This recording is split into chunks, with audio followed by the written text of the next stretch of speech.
Toledo. Señora Álvarez de Toledo, buenos días, gracias por estar con nosotros. Muy buenos días, muchas gracias por la invitación.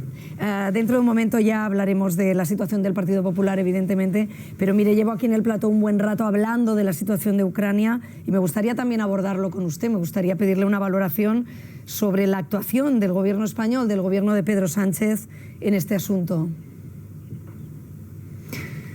Bueno, en términos generales está suponiendo el fin de la involución adolescente europea, ¿no? Durante muchos años creíamos que no iba a haber un coste en la defensa de nuestras libertades. Sí lo hubo en el siglo XX. La generación de mi padre, por ejemplo, vivió el exilio, vivió la guerra.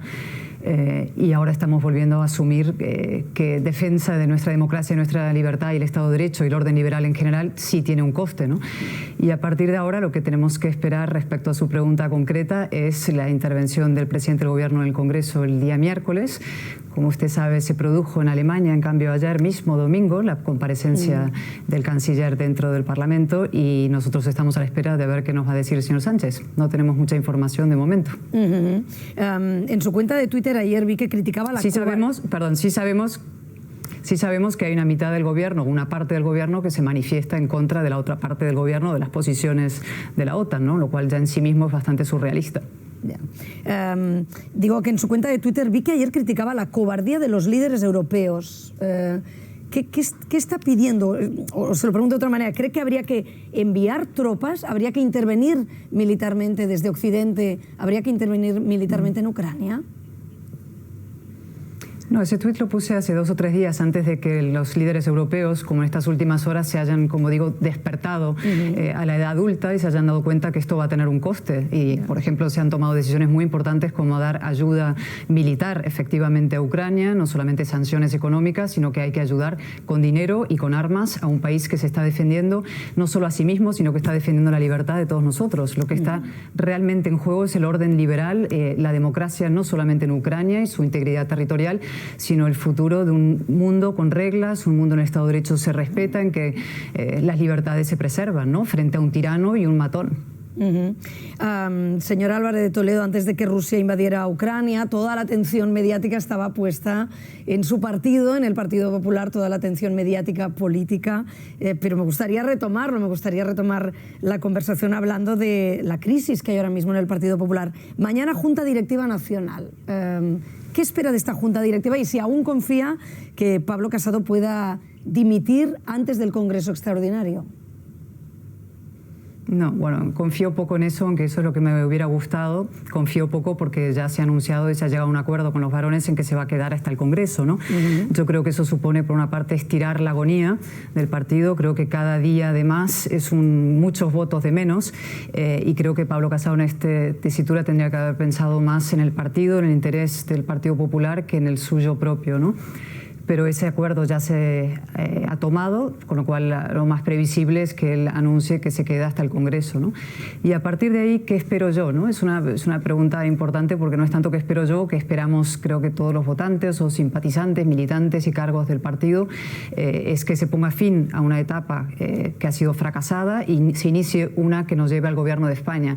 Y para eso me parece que es crucial que tengamos un debate no tanto sobre las personas, que evidentemente es crucial, el liderazgo es muy importante, sino sobre las ideas, sobre el proyecto político que España necesita en estos momentos. Empiezo por las personas y después voy al proyecto político. Empiezo por las personas. Como se puede imaginar, le tengo que preguntar por Núñez Feijóo. Además, como he estado todo el fin de semana leyéndome el libro Políticamente Indeseable y usted es tan sincera cuando habla de sus compañeros de partido, habla de Feijóo. Recuerda cómo a Feijóo no le alegró mucho que Casado la designara a usted en su momento portavoz en el Congreso. ¿A usted le alegraría que Núñez Feijóo diera el paso finalmente, confirmara su candidatura a presidir el partido? Sí, yo creo que hace falta que sea un Congreso abierto. Eso es para mí crucial. Es decir, que cualquier persona que tenga un proyecto para España y quiera liderar el PP lo haga, ¿no? A mí no me da miedo el debate, nunca. Es decir, ahora es verdad que en el partido se habla mucho unidad, unidad, unidad, esa vieja letanía de la importancia de la unidad, y es verdad que la unidad siempre es importante en un partido político, pero en mi opinión todavía más importante que la unidad es el proyecto, ¿no? Y lo fundamental es que acertemos en el proyecto para España para concitar la adhesión de una mayoría suficiente de españoles para acabar con la época de Sánchez y sus alianzas con partidos sediciosos, partidos que han participado en un golpe a la legalidad en Cataluña, partidos que no condenan el asesinato político, partidos que se manifiestan en contra de la OTAN. Es decir, con todo ese mundo habría que acabar y para eso hace falta un gran proyecto político y eso es lo crucial. Claro, el proyecto depende de quién lo lidere. El proyecto no es el mismo el de Casado, el de Feijóo, bueno, el de Díaz Ayuso, ¿no? Sí, pero todavía no sabemos cuáles son los proyectos que se van a plantear, si es que se plantea uno o más de uno, ¿no? Es decir, yo lo decía ayer en una entrevista que me hacían, el señor Feijóo es una incógnita, ¿no? Su proyecto todavía no se conoce, no es lo mismo, evidentemente, gobernar una comunidad autónoma que pasar a la arena nacional, donde los problemas son distintos. Aquí somos oposición, no somos gobierno, aquí está Vox, está Ciudadanos, está el PSOE, en circunstancias muy distintas a las que él se encuentra en Galicia, y lo mismo le pasaría a cualquier otro líder territorial. Pasar a la arena nacional requiere también una mirada global y también un discurso global, una política global, y eso es distinto. ¿Y cree que Feijóo tiene esta mirada global, este discurso global? Bueno, lo va a tener, ¿no? Si quieren presentarse, pero claro, todos estamos dando por hecho que él se va a presentar y él está diciendo, déjenme, esperen, que todavía no he tomado una decisión. Entonces se filtra mucho en los medios, todos damos por hecho que él va a desembarcar en Madrid, que él va a presentar su candidatura, pero primero tendrá que hacerlo, luego tendrá que presentar ese proyecto, elegir personas, elegir equipos y, por tanto, como he dicho, de momento es una incógnita, es un fenómeno político desconocido, el Feijóo líder nacional. Y por tanto, ¿descarta que pueda surgir, no, creo que no lo descarta, que puedan surgir otros candidatos, aparte de Feijóo? ¿Hay algún, pues no lo sé. ¿hay algún tapado por ahí? No lo sé, no sé. Yo el señor Egea lo escuché el otro día en La Sexta y lanzando como ciertas insinuaciones de que podía haber una candidatura alternativa, lo cual en su caso o de su entorno me parecería que no va a ninguna parte. Es decir, esto es una etapa que hay que cerrar, una cosa que yo describo en mi libro como la teodocracia y que no creo que sería francamente la solución a los problemas que tiene el Partido Popular hoy en día, más bien todo lo contrario, ¿no? Pero bueno, no hay que descartar que otros se puedan presentar en la medida en que esto es un partido que tiene unos estatutos que son democráticos, que alientan que pueda haber distintas candidaturas y no tenemos que inmediatamente cerrar la vía a cualquiera que pueda querer dar un paso, ¿no? ¿A usted le gustaría dar el paso? Lo mínimo democrático es aceptar. ¿A usted le gustaría dar el paso? ¿Le gustaría presentarse? Sí, le agradezco mucho la pregunta porque me halaga enormemente, pero no, la verdad es que no. ¿Por qué? Como he dicho alguna vez, conozco mis muchas limitaciones, aunque a veces no lo parezca. ¿Por qué? Entonces, por una cuestión de sus limitaciones, dígame por qué. ¿Por qué no podría plantearse liderar? No tengo más. No, porque no tengo más que añadir, es decir, no, yo no soy la persona para esa responsabilidad.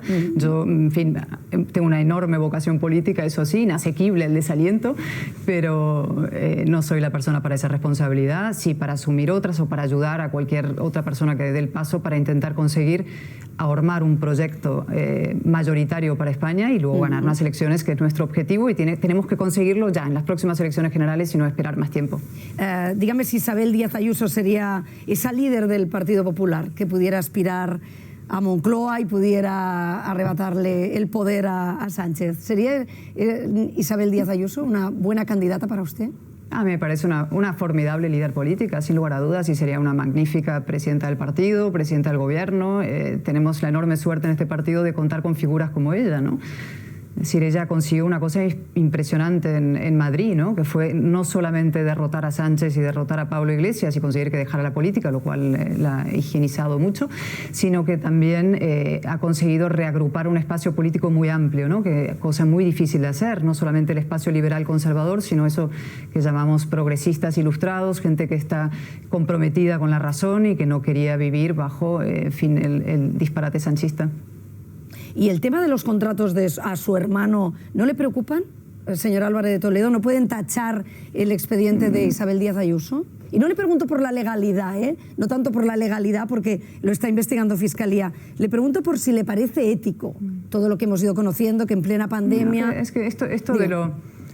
No, es que la justicia es la que tiene toda la información en su mano. Yo simplemente he visto primero las maledicencias, calumnias e insidias que asombrosamente han sido propagadas de la propia Génova contra su valor electoral más sólido, lo cual es increíble, ¿no? El espectáculo de ver a dirigentes cúpula del partido unidos con el gobierno socialista intentando linchar de forma populista a la persona que ha dado la alternativa una oportunidad, es un espectáculo bastante desolador, le digo la verdad. Y a partir de ahí ella ha entregado, dado un paso al frente, toda la información a la justicia verá si hay algún elemento que le pueda inquietar o preocupar, pedirá información si así lo estima conveniente y ya está. Y yo no me voy a sumar a los linchamientos populistas a los que tan felices se suma la izquierda, siempre con una doble vara de herir, ¿no? La ejemplaridad siempre es laxa para la izquierda e implacable para la derecha. Pero yo le vuelvo a preguntar, el viernes la Comunidad de Madrid reconocía que el hermano de Ayuso había cobrado esos 283.000 euros y por eso le pregunto, le digo, no tanto por la legalidad, sino por la... La Comunidad de Madrid ha desmentido esa información. Ha dicho que lo han visto en los medios de comunicación, que efectivamente llevan repitiendo una cifra que lanzó el señor Casado de una manera absolutamente frívola en una entrevista de radio que ha sido el detonante de su caída, ¿no? O sea, la gente que escuchó esa entrevista de radio del señor Casado se quedó absolutamente pasmado porque dijimos, ¿cómo es posible que pueda atropellar y pisotear el principio de presunción de inocencia acusando de corrupción sin pruebas y lanzando cifras que se han demostrado que no son ciertas, ¿no? O sea, él dio por hecho que este señor había cobrado, no sé, 300.000 euros de la comunidad, pero sin más. Y esto es de una frivolidad pasmosa. Estos son actitudes inquisitoriales. Y esto, mire, esto lo hemos visto a lo largo de estos años mucho, ¿no? Se hizo con muchas personas, muchas del Partido Popular, debo decir, que, en fin, vieron arruinadas sus carreras, incluso en algún caso con consecuencias fatales. Y estos linchamientos populistas yo los deploro y, de hecho, hablo mucho de ello en mi libro también. Oiga, y hablando del linchamiento, ¿este final de Pablo Casado a usted le parece justo? ¿Merece este final Pablo Casado? Porque esto sí que ha sido un auténtico linchamiento de un todos contra él.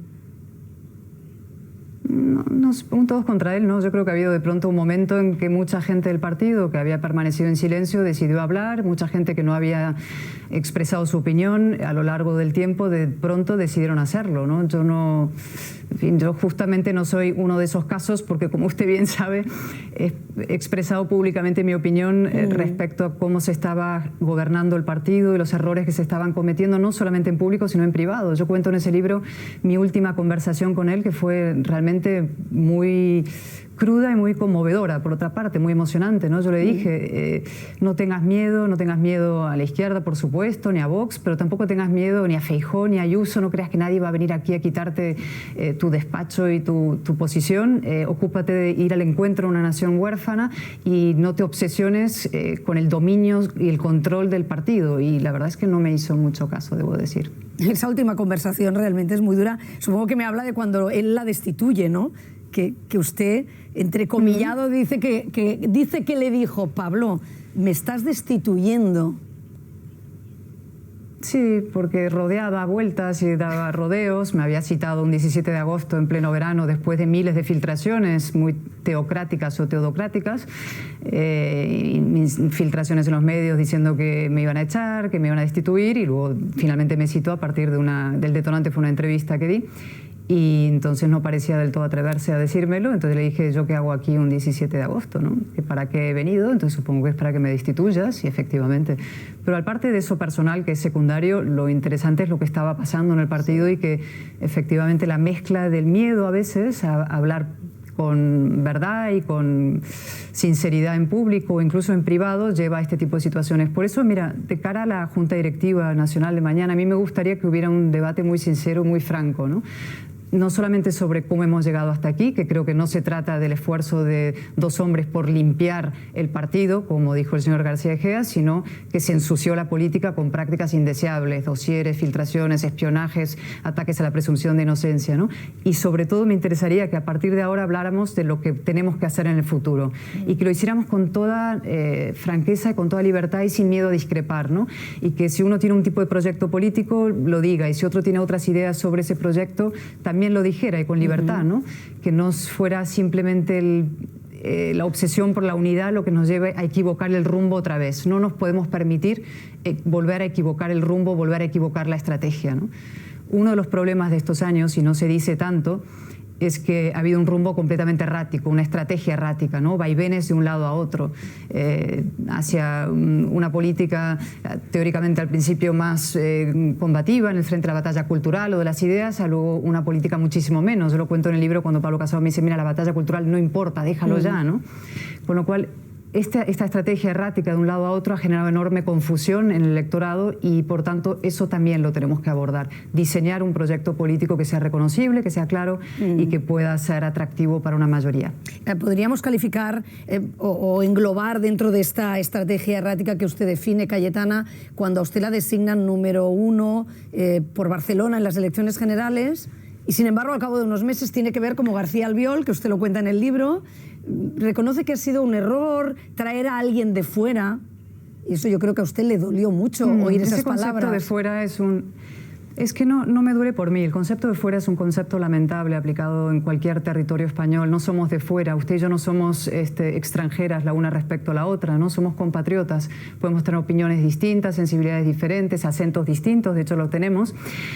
Yo incluso un acento que ni siquiera es del todo español, pero somos conciudadanas, ¿no? Con lo cual aquí no hay gente de fuera dentro de España. Y cuando personas, aunque sean de mi partido, utilizan el léxico del nacionalista, de la xenofobia, hablando de gente de fuera dentro de España, me parece realmente triste. Y pues así lo dije en su día. Sí, le preguntaba por esa candidatura. ¿Fue un error presentarla a usted como candidata por Barcelona? Ahora, visto con la distancia, ¿le parece que fue un error o lo volvería a repetir? Lo volvería a repetir muy feliz. No solamente eso, sino que en las segundas elecciones pasamos a ser la primera fuerza política constitucionalista en Cataluña, ¿no? Sacamos un muy mal resultado en las primeras elecciones, como el resto del partido, lamentablemente, solo 66 escaños en toda España, y sin embargo en la segunda pasamos, insisto, a estar por encima de Ciudadanos y por supuesto de Vox, con 280.000 votos, que les parecerá poco, por ejemplo, a otros partidos, nacionalistas o socialistas, pero viniendo de donde veníamos y siendo la primera fuerza del ámbito estrictamente constitucionalista fue muy importante y enormemente emocionante. Eso fueron las generales de noviembre del 19. Y luego efectivamente se produjo un bandazo que tiene un momento muy espectacular, si se quiere, que fue aquella entrevista de Pablo Casado en RACU, donde dice que a él no le había gustado la actuación de la policía y la Guardia Civil el 1 de octubre, lo cual me parece demencial. Es decir, la policía y la Guardia Civil lo que fueron defender las libertades de todos, la libertad de la mitad de Cataluña para empezar, para seguir viviendo dentro de un orden constitucional y de ley y de libertad. Y eso yo creo que nos causó un enorme daño en las encuestas y en las elecciones en Cataluña, ¿sí? Usted habla de este episodio. Igual esos son bandazos que lamento, desde luego. Sí, usted habla de este episodio de RACU, cuando Pablo Casado es verdad que critica la carga policial y lo define diciendo que Pablo Casado, ahora lo estoy diciendo de memoria, pero como que empatiza con su interlocutor. Y en ese empatizar cambia de discurso según quien sea su interlocutor. Es una crítica de las que hace usted a Casado, es así, ¿verdad? Sí, yo creo que hay un concepto que explico ahí que llamo la empatía variable, es decir, que uno es empático con absolutamente cualquiera que esté delante, entonces eso tiene un problema, que es que acabas adaptando tu discurso al interlocutor, y aunque sean completamente contradictorios entre sí los dos interlocutores, ¿no? Lo cual genera una enorme confusión. Entonces no se sabe exactamente cuál es tu posición porque la acabas adaptando camaleónicamente al paisaje, ¿no? Y eso tiene enormes problemas en política, aparte de cuestiones que denotan, digamos, una falta de claridad respecto a lo que tú quieres, ¿no? Yo creo más en la política como una forma también de liderazgo, de intentar convencer a otros y de pedagogía política de que tienes buenas ideas y que tus ideas son mejores para una comunidad, ¿no? Otra cosa es que escuches, evidentemente, eso forma parte de la natural educación de las personas y el interés que uno tiene por lo que el otro puede aportar, pero no adaptando tu discurso al paisaje. Y eso él lo plasma en un discurso muy importante después de mi destitución, que es de hecho en una Junta Directiva Nacional, si no me equivoco, que fue justo posterior a mi destitución, y dice que un partido no tiene que intentar aplicar sus ideas por más razón que tenga, sino que adaptarse a la sociedad e ir acompañando a la sociedad y luego, si acaso, cuando llega al gobierno, aplicar sus programas, ¿no? Yo no lo veo así. Porque eso, mira, aplicado a Cataluña supondría adaptarse a un paisaje dominado hegemónicamente por el nacionalismo, la cultura, en las aulas y en las instituciones. Y ni le cuento yo en el País Vasco. Cayetana, le quiero preguntar por una comunidad como Castilla y León. Usted hace un momento decía, la Junta de mañana tiene que marcar el proyecto del Partido Popular a partir de ahora. Bueno, pues el Partido Popular tiene un dilema a partir de ahora. Ya lo ha tenido, pero es qué hacer, tiene sobre la mesa qué hacer con Vox. Pablo Casado hasta ahora parece que se había negado a meterlos en un gobierno, pero la situación en Castilla y León puede cambiar esta decisión. Le quiero preguntar su opinión. ¿Usted gobernaría con Vox si sus votos fueran imprescindibles para conseguir la Moncloa, por ejemplo? Sí, yo creo que sí. Y además no es tanto un dilema en Castilla y León. De hecho, el candidato y, en fin, aspirante a presidente, que es el señor Mañueco, no tiene un dilema porque con el Partido Socialista no puede contar. Y el Partido Socialista está en otra deriva, con otros socios y aliados radicales ultras, como he dicho, gente que no condena el asesinato, gente que ha dado un golpe de Estado, partidos que son realmente difícilmente homologables con otras fuerzas europeas. Y entonces al señor Mañueco le quedan muy pocas opciones. Por tanto, lo que tiene que hacer es intentar negociar el mejor gobierno posible para Castilla y León, con la mayor fuerza política para el Partido Popular, pero tiene muy pocas opciones más que la de llegar a algún tipo de acuerdo con Vox. No sé si será entrar en el gobierno o desde fuera o cómo lo harán, eso lo sabrá mucho mejor él. Evidentemente los del PP preferimos gobernar en solitario, ese es nuestro objetivo, ¿no? Y tener, ni le cuento a nivel nacional, buscar una maravillosa mayoría absoluta, pero no la veo enormemente viable dentro de las más próximas fechas, ¿no? Yo soy optimista, pero no llego a tanto. Pero el señor Mañueco de momento parece que se ha resistido, ¿no?, a esta negociación con Vox. Y Vox, por otra parte, lo que plantea es que lo que quiere es entrar en el gobierno. Es la condición que pone. No se ha resistido, se ha reunido, se han llegado a una cierta buena disposición de conversaciones. Gente de Vox ha dicho que ellos no van a poner exigencias maximalistas, porque creo que además pasa una cosa muy interesante con este partido. Al final yo creo que se han dado cuenta que tienen que asumir responsabilidades y que esto de estar siempre en la oposición y haciendo política simplemente desde la trinchera, no, hay un momento en que uno baja a la arena y tiene que asumir la responsabilidad de hacerse adulto, ¿no? Y esos son procesos muy interesantes en los partidos, ¿no? Descubren el principio de la realidad, que es gestionar y tomar difíciles decisiones que afectan muy concretamente la vida de la gente, no simplemente lanzar discursos, sino gobernar, asumir responsabilidades. Ya sé, a ver qué pasa con eso. Cayetana, ya sé que a usted no le gusta nada lo de las etiquetas, lo repite varias veces en el libro, pero déjeme que le pregunte si podemos etiquetar a Vox de extrema derecha. Yo lo llamo partido nacionalista, que tampoco les gusta mucho, pero yo creo que es lo que mejor les describe. Y yo siempre he dicho, a mí el nacionalismo no me gusta, no me gustan las políticas identitarias, no me gusta la respuesta nacionalista a los problemas que plantea el nacionalismo, ¿no? Es decir, creo que ese no es el camino. Yo soy una firme constitucionalista, defiendo una nación cívica de ciudadanos libres e iguales y no una nación orgánica o identitaria, con lo cual tengo diferencias con ellos que he repetido hasta la saciedad, pero también evidentemente hay algunas cosas que podemos compartir. ¿Qué comparte con ellos? Bueno, por ejemplo, su denuncia muy potente al golpe de Estado en Cataluña, las acciones que han tomado, de hecho, recurriendo ante el Tribunal Constitucional, por ejemplo, cuando el gobierno cerró el Parlamento, que yo lo viví muy en primera línea porque estuve, en fin, era portavoz en la época y tuvimos que levantar una bandera, solos, debo decir, al principio, no con Vox. Durante algunas semanas estuvimos en solitario exigiendo la apertura del Congreso. Luego ellos recurrieron al Tribunal Constitucional y consiguieron 2 sentencias importantísimas que demostraron que ese cierre fue completamente ilegal, ¿no? E intolerable en el punto de vista democrático, ¿no? Con lo cual hay muchas cosas que uno puede compartir, ¿no? Pero otras que nos distancian importante de manera fundamental, ¿no? Señor Alba de Toledo, ya estamos terminando, pero dígame, ¿le gustaría volver a ser portavoz en el Congreso, portavoz del Partido Popular en el Congreso? Por supuesto que asumiría cualquier responsabilidad que supusiera defender mis ideas y luchar por un proyecto político firme de defensa del orden constitucional, de batalla cultural contra la izquierda y el nacionalismo, de regeneración de la política. Creo que el Parlamento necesita una regeneración también. He escrito bastante sobre esto y también en el libro y fuera. Creo que tenemos que dar mucho más autonomía a los diputados, hay muchas cosas que hacer y yo, por supuesto, asumiría ese tipo de responsabilidad, pero previa a cualquier decisión personal o decisión que afecte a los nombres, creo, volviendo a lo anterior, que lo importante es el proyecto, es decir, que diseñemos el proyecto adecuado para España y a partir de ahí vendrán las decisiones sobre dónde está cada uno y qué papel puede asumir cada uno, ¿no?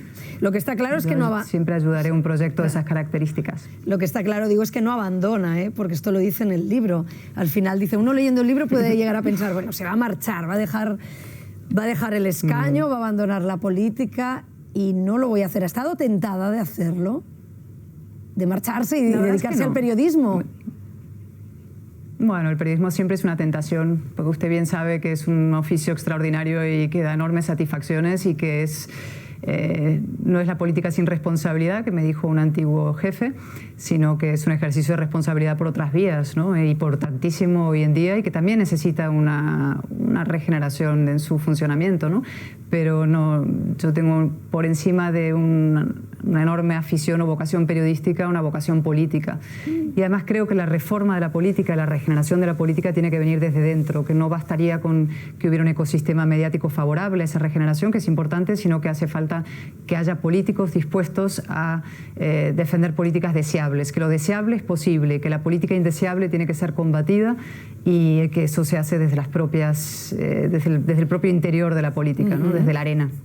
La política indeseable debe ser combatida, dice, pero oiga, usted ha titulado su libro Políticamente Indeseable. Se califica a sí misma como políticamente indeseable. No, es polisémico el título, ¿no? Tiene una cierta polisemia, lógicamente. Yo ir por la vida llamándome a mí misma indeseable, pues es un poco fuerte, ¿no? Lo que sí digo es que combatí las políticas indeseables hasta que me convirtieron en políticamente indeseable. Es decir, se me destituyó por unos motivos, ¿no? Pero es un libro contra la política indeseable, es un libro contra el tacticismo, el apaciguamiento, el cinismo, el victimismo, la moderación malentendida, la equidistancia, la xenofobia, el cinismo. Es decir, cada capítulo está organizado en torno a un tema, pero cronológicamente estructurado, y es una lucha contra lo indeseable en la política. Y creo que esa lucha debe continuar, profundizarse, y que podemos tener una política distinta, que no sea refugio de los mediocres, y podemos tener una España constitucional fuerte, que no esté sometida, digamos, a los embates del nacionalismo, el separatismo, de la xenofobia. ¿Pablo Casado ha sido un líder mediocre? Bueno, ha fracasado, sí. Ha sido un líder fracasado y eso ya está, en fin, eso es comúnmente aceptado ahora. Cosas que algunos temíamos que pudiera suceder, pues ha sucedido, y ha sucedido de una forma mucho más dramática desde luego del punto de vista personal, ¿no? O sea, desde el punto de vista humano y personal, lo que le ha sucedido es durísimo. Yo eso realmente lo subrayo, ¿no? O sea, es una caída impresionante a gran velocidad de una persona que realmente creía que iba a ser presidente de gobierno y que ahora se ve a las puertas de la política, o prácticamente fuera de ella, si es que se va, ¿no? Pero desde luego fuera de la presidencia del partido. Pero los hechos tienen consecuencias. Es una lección muy difícil y muy dura, pero cuando uno toma decisiones tan equivocadas como las que él tomó, pues acaban teniendo consecuencias. Y él decidió emprender una innoble guerra sucia interna, utilizando los peores métodos posibles contra una compañera, y eso ha acabado realmente muy mal. O sea, usted no tiene ninguna duda de que él fue... para él, y ha sumido al partido en una gran crisis. Digo, usted no tiene ninguna duda de que él fue quien decidió espiar a la presidenta Díaz Ayuso. Usted conoce muy bien a Pablo Casado. ¿Le ve capaz de organizar una trama de espionaje a Díaz Ayuso? Yo es que no puedo, es nuestra cuestión de convicción, si yo creo o dejo de creer. Lo digo también, lo he dicho varias veces, al número uno del partido se le tiene que otorgar el mínimo respeto de adjudicarle la responsabilidad máxima en las decisiones que se toman, ¿no? Lo cuento en el libro cuando en la penúltima conversación que tuvimos él me dijo esa frase impresionante que es que le he entregado a Teodoro todo el poder, todo el poder. Me lo dijo en respuesta a una petición mía de que consiguiera que Teodoro García Egea dejara de acosar básicamente a la acción del grupo parlamentario con filtraciones, con operaciones civilinas, etcétera, ¿no? Y él me dijo, es que le he entregado a Teodoro todo el poder, todo el poder. Y yo inmediatamente me quedé impresionada con su respuesta. Pensé, esto es impensable en boca de Aznar, de Rajoy, en fin, de Felipe González, incluso de Zapatero, de Sánchez, pero luego inmediatamente pensé, yo no me puedo tomar esta frase al pie de la letra, porque yo le tengo respeto a Pablo Casado y no puedo pensar que él es un títere en manos de su secretario general. Es decir, tengo que otorgarle el respeto necesario y, por tanto, la responsabilidad máxima en las decisiones que se toman. Y cuando ha habido una operación como la que ha habido, que ha durado muchos meses, de utilización de dosieres, de filtrar a periodistas de todo pelaje que estaban acumulando información para intentar acabar con Díaz Ayuso, tanto es así que se publicó en algunos periódicos que a mí me dejaron espeluznada cuando lo leí, y cuando finalmente él comparece personalmente en una radio y empieza a lanzar acusaciones sin pruebas, no tengo más que llegar a la conclusión de que la responsabilidad es suya, sí. Pues Cayetana Álvarez de Toledo, le agradezco que haya estado esta mañana con nosotros y le deseo suerte a usted y a su partido, al Partido Popular, porque empieza una etapa de reconstrucción que veremos a dónde nos lleva y bajo qué liderazgo. ya veremos. Espero que sea una etapa fértil, una etapa de grandes ideas y con un gran proyecto político para ganar las elecciones próximas generales. No esperar una etapa más, sino que de verdad acabar con la etapa de Pedro Sánchez, que ha sido verdaderamente aciaga. Muy bien. Pues, señora Álvarez de Toledo, gracias por acompañarnos en nuestros estudios. Espero que algún día pueda estar aquí con nosotros en Barcelona, en el plató del Café de Ideas. Gracias, buenos días. Será un placer. Muchas gracias. Buenos días.